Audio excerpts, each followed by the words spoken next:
নমস্কার বন্ধুরা, আপনাদের প্রত্যেককে আমার ইউটিউব চ্যানেল এডুকেশনাল বাংলায় স্বাগত জানাই। আজ আপনাদের কাছে শ্রী শ্রী মা সারদা দেবীর জীবনে ঘটা এক অলৌকিক ঘটনা সম্পর্কে আলোচনা করব, যা মা নিজে স্বয়ং তার ভক্তদের কাছে একদা বলেছিলেন।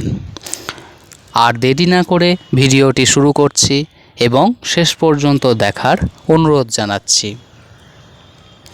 মা সাধারণত জয়রামবাটিতে বসবাস করতেন এবং কখনো কখনো তিনি জয়রামবাটি থেকে দক্ষিণেশ্বর কালীবাড়ি আসতেন ঠাকুরের সাথে দেখা করতে এবং ভবতারিণী মায়ের কৃপা লাভ করার জন্য।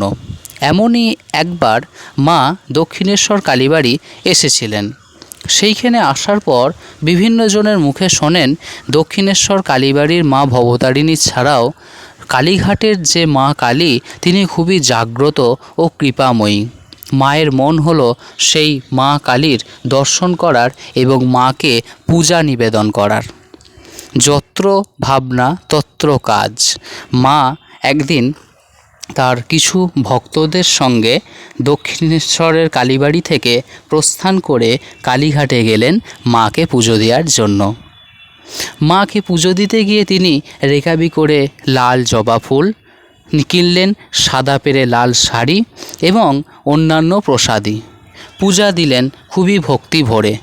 পূজা দেওয়ার পর কালীঘাটের একটি নিবাসে তিনি আশ্রয় নিয়েছিলেন একটু বিশ্রামের জন্য। যেহেতু সেই সময় জ্যৈষ্ঠ মাস ছিল, প্রখর গরম, তাই গরমের হাত থেকে বাঁচার জন্য তিনি একটু আশ্রয় নিয়েছিলেন। এবং আশ্রয় নেওয়ার পর মায়ের মনে হয়েছিল যে যদি এইখানে কোনো সধবা নারী থাকে তাহলে মা তাকে এই পূজার যে সিঁদুর, সেই সিঁদুর তাকে একটু পরিয়ে দিত, তাতে মায়ের মনে খুবই শান্তি অনুভব হতো।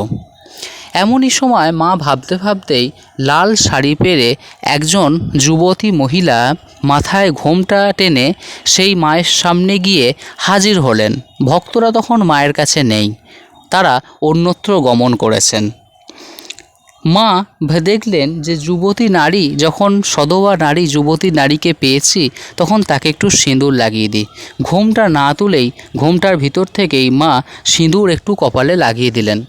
যেমনি দিলেন তেমনি হঠাৎ করে উফ কি লাগলো, এই শব্দটি ব্যবহার করলেন সেই নারী।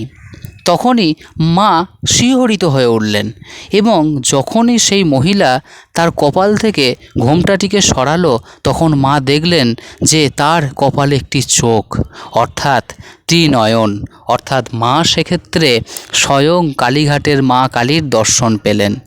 পরবর্তীতে মা যখন তার হাতের রেখাবির থালা হাত থেকে পড়ে যায়, সেটিকে কুড়ুতে গেলে পরে আর তাকালে সেই মহিলাকে, অর্থাৎ সেই মা কালীকে আর দেখতে পাওয়া যায়নি। পরবর্তীতে মা এই ঘটনার কথা তার শিষ্যদের এবং তার ভক্তদেরকে খুলে বলেছিলেন। পরবর্তীতে স্বামী শারদানন্দজি এবং রামকৃষ্ণানন্দজি এই ঘটনা তাদের লেখা পুস্তকের একটি অংশে প্রকাশ করেন।